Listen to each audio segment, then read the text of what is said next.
Amin. Wassalatu wassalamu ala asyrafil anbiya'i wal mursalin wa ala alihi wa sahbihi ajma'in. Ya ma'asyiral muslimin, ittaqullaha haqqa tuqatih wa la tamutunna illa wa antum muslimun. Dan umat yang berbahagia yang dirahmati Allah Subhanahu wa taala, satu kebahagiaan apabila kita meniti kehidupan sehari-hari oleh Allah Subhanahu wa taala, diberikan dorongan berupa hidayah, diberikan rahmat berupa kemudahan untuk menjadi orang yang bertakwa dan beriman serta mentaati perintah-perintah Allah Subhanahu wa taala. Oleh karena itu, setiap Jumat yang kita laksanakan menunaikan perintah Allah Subhanahu wa taala tidak lain dan tidak bukan perlu kita syukuri. Banyak orang yang hanya mengekspresikan kebahagiaan, bahkan sujud syukur kalau dapat duit banyak, dapat rezeki banyak. Sujud syukur, kemudian bersyukur kepada Allah Subhanahu wa taala. Jarang sekali orang kemudian menyadari bahkan sujud syukur ketika dirinya masih diberi peluang oleh Allah Subhanahu wa taala untuk berbuat kebaikan. Ibadah kepada Allah Subhanahu wa taala, bisa sehat walafiat untuk bisa sholat Jumat. Ini peluang pahalanya sangat besar, sehingga sesungguhnya ini juga perlu sangat disyukuri oleh kita semua yang saat ini bisa melaksanakan sholat Jumat di Masjid Al-Fajar ini. Semoga Allah Subhanahu wa taala memberkahi kita semua. Jamaah sekalian yang dirahmati Allah Subhanahu wa taala, setiap manusia ini memiliki kecenderungan. Kecenderungannya itu dua, yaitu fujuraha wa taqwaha. Karena Allah Subhanahu wa taala memberikan dua jalan ini menjadi ujian. Dua-duanya menjadi ujian buat kita. Oleh karena itu, Allah Subhanahu wa taala memberikan model dalam contoh dan model dalam mentaati Allah Subhanahu wa taala. Model kita Nabi Muhammad sallallahu alaihi wasallam. Oleh karena itu kita berdoa mudah-mudahan sholawat serta salam senantiasa tercurah kepada junjungan kita Nabi Muhammad sallallahu alaihi wasallam.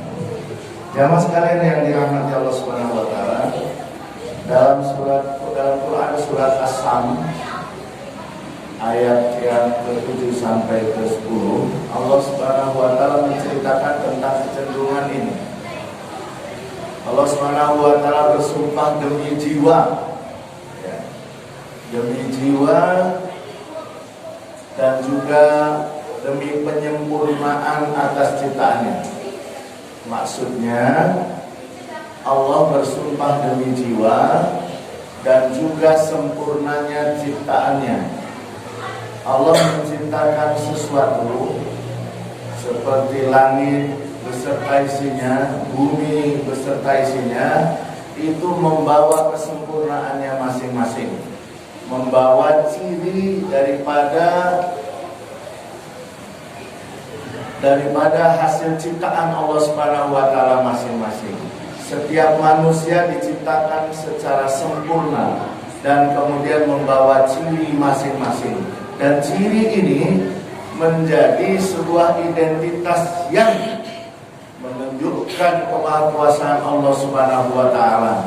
Contoh yang sederhana, berapa puluh jamaah yang hadir di sini semua memiliki sidik jari, dan sidik jari itu satu sama lain berbeda.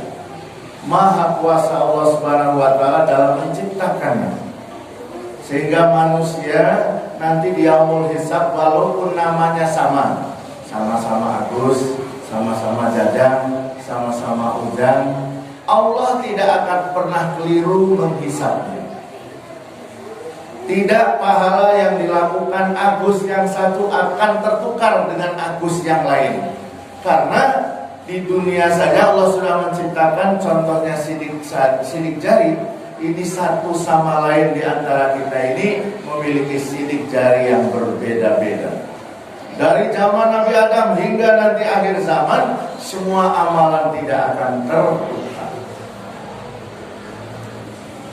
Oleh karena itu, kita sebagai orang beriman diberikan risalah agama, itu maksud dan tujuannya untuk membantu kecenderungan kita dalam berbuat baik ini disempurnakan kembali.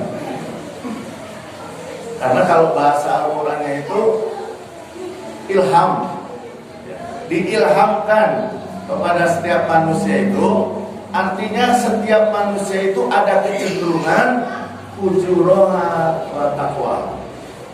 Itu kecenderungan manusia ketika sendiri terkadang-kadang ada pikiran untuk berbuat maksiat misalnya, atau kemudian tiba-tiba berpikir untuk membayar wakaf misalnya, atau kemudian bersedekah. Itu kecenderungan yang ada di dalam diri setiap manusia.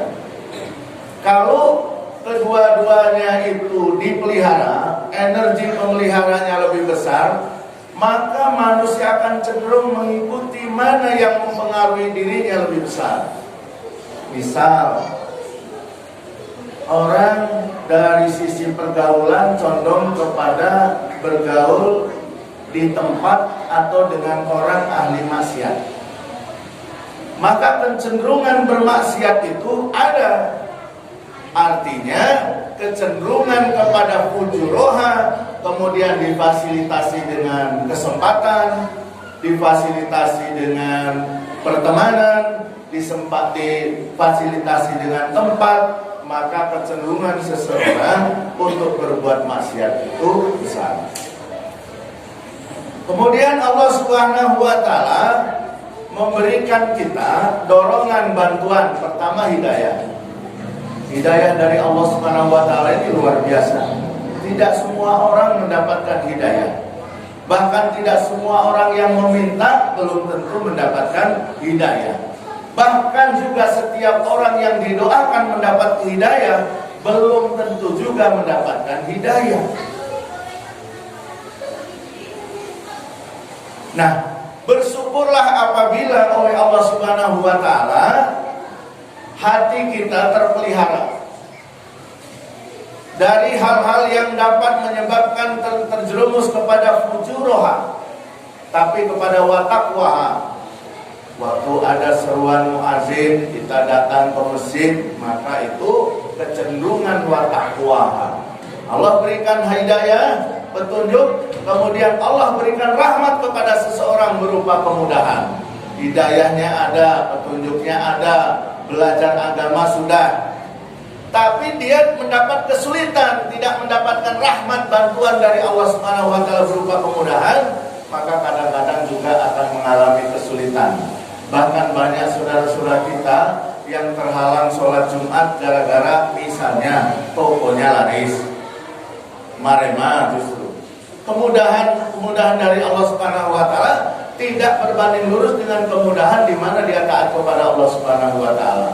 Oleh karena itu, hidayah dan rahmat Allah Subhanahu wa Ta'ala ini sangat berperan dalam kehidupan kita untuk mendorong kecenderungan kita, termasuk petunjuk daripada agama yang kita pahami, kita pelajari, kemudian kita amalkan.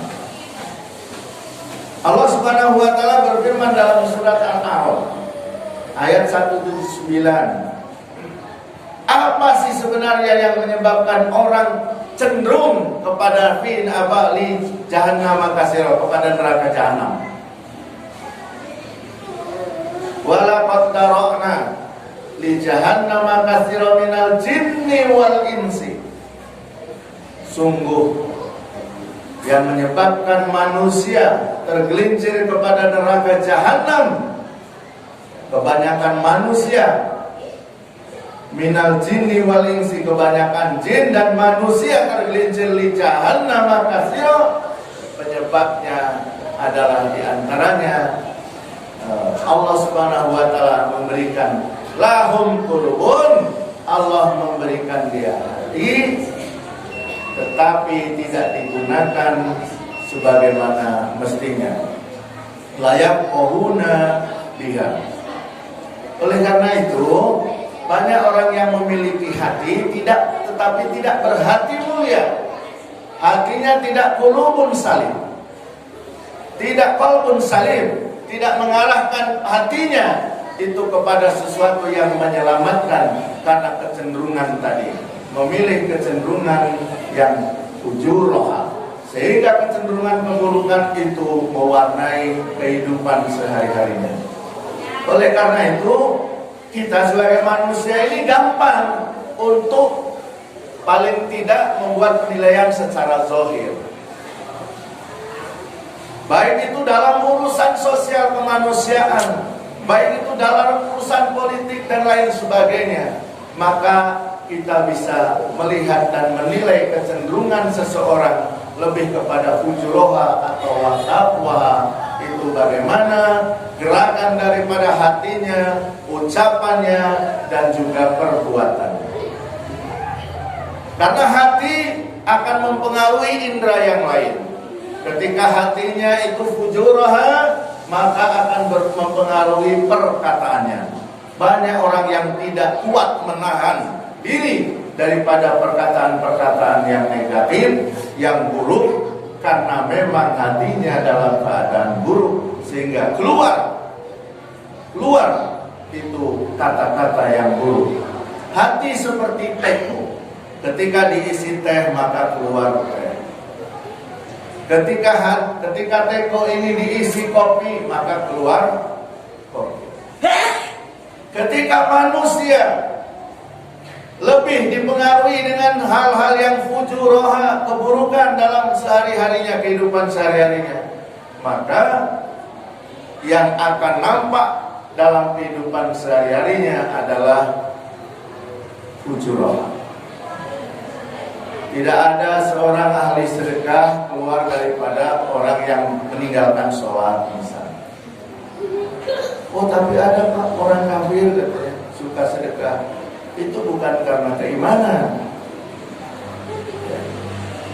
bukan karena keimanan, tapi setiap manusia memiliki kecenderungan kepada manusia yang lain, ada kecenderungan fujuroha dan juga kecenderungan untuk berbuat baik. Maka fujuroha akan terbentengi oleh keimanan. Wataqwaha akan lebih meningkat pahalanya apabila disertai keimanan. Jamaah sekalian yang dirahmati Allah Subhanahu wa taala, oleh karena itu dalam diri manusia ini satu sama lain itu sangat berkaitan.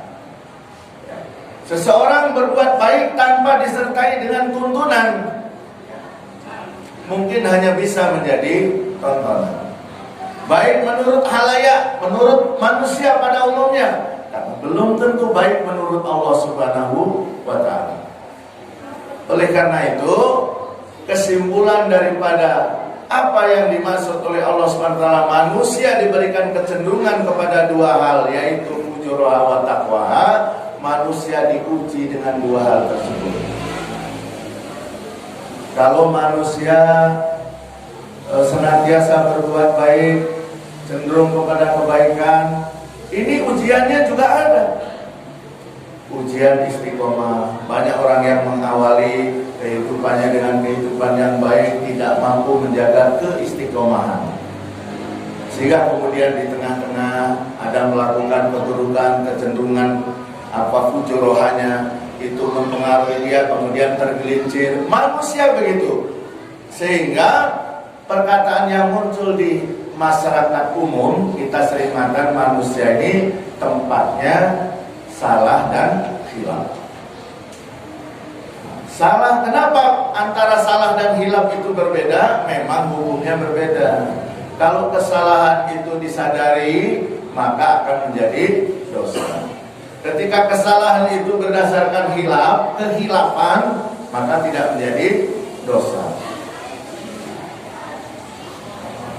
Seseorang yang sengaja nabrak orang dengan tidak sengaja nabrak orang, hukumnya berbeda. Makanya kalau ada ucapan, saya minta maaf atas segala kesalahan saya yang sengaja ataupun yang tidak sengaja, yang dihitung oleh Allah Subhanahu wa taala yang sengaja saja. Ini kemahakuasaan Allah Subhanahu wa taala. Rahim, Maha Rahman Rahimnya Allah Subhanahu wa taala. Yang tidak sengaja itu tidak dihukumi. Jamaah misalnya sedang saum Asyura misalnya kemarin, tiba-tiba karena memang lupa itu ke warteg habis 3 piring misalnya. Nafsu karena dari pagi gak sarapan, lupa ke warteg dapat 3 piring. Kemudian ingat sedang puasa Asyura, maka dilanjutkan puasanya. Karena kelupaan dia makan makanan di warteg itu bukan sesuatu yang sengaja, maka disebut hilaf. Maka ungkapan yang sering kita dengar, mohon dimaafkan kesalahan saya yang sengaja dan yang tidak sengaja, itu tidak dihitung dosa. Yang dihitung dosa itu hanya yang sengaja. Oleh karena itu harus jelas ketika kita melakukan sesuatu berdasarkan ilmu, maka apabila kita melakukan yang diperintahkan Allah, berpahala. Nah, itu perhitungannya begitu, rentetannya ke sana kaitannya. Apabila manusia beribadah tidak mengikuti apa yang diajarkan oleh Allah dan Rasulnya, maka ibadahnya tanpa melalui petunjuk, proses petunjuk. Maka siapa pertanyaannya yang memberi pahala? Nah, ini kadang-kadang logika yang harus diperbaiki. Kadang manusia yang penting saya berbuat baik. Ya berbuat baik itu menurut saya. Pan kebanyakan ukurannya maha orang berbuat baik. Ada orang kafir meninggal, dikenal dia sering memberi hadiah, memberi kado, tapi kafir. Kemudian begitu mati, mudah-mudahan Allah masukkan surga dia karena banyak kebaikannya. Tidak bisa begitu. Ukuran baik itu ukuran Allah, bukan ukuran kita. Karena yang memberi pahala adalah Allah Subhanahu wa taala. Bukan kita, bukan kebanyakan manusia. Dan Allah sudah membuat ketentuan. Jalan ke surga wa taqwaha, jalan ke neraka fujuraha. Itu sudah ketentuan Allah Subhanahu wa taala. Yang wa taqwaha menurut Allah seperti ini, yang fujuraha menurut Allah seperti ini. Tidak bisa membuat klasifikasi sendiri semau gua. Oleh karena itu, Islam itu memberikan kejelasan mana yang bernilai pahala, tentu wa taqwaha. Mana yang bernilai dosa, jelas fujuraha. Ukurannya tidak bisa pakai ukuran sendiri. Nah, ini yang sering terjadi di masyarakat kita. Jadi bapak-bapak, apabila melakukan kesalahan, kehilafan dalam konteks hilaf artinya tidak sengaja, maka tidak dinilai sebuah dosa. Puasa Ramadan yang wajib, tahu-tahu pagi-pagi karena rutinitas makan gorengan misalnya, maka kehilafannya tidak dimasukkan dalam kategori berdosa dan saumnya bisa dilanjutkan. Karena kesalahan itu bukan kesalahan yang disengaja, kecuali disengaja. Saya hari ini mau coba-coba makan gulai anjing misalnya, atau gulai babi, disengaja, diniatkan, maka itu mengandung dosa, terkena hukum daripada berbuat fujuraha yang berakibat kepada dosa. Barakallahu fiikum.